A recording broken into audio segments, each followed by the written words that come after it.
This is nice though. So, kaka-araw tayo. Yung paligid natin, puro puno. Maganda siyang langhapin. Masarap yung ano. So, refreshing.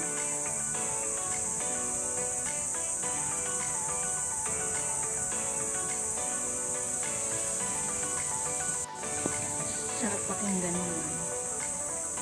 Ano ba yun siya? Pakinggan mo parang hindi.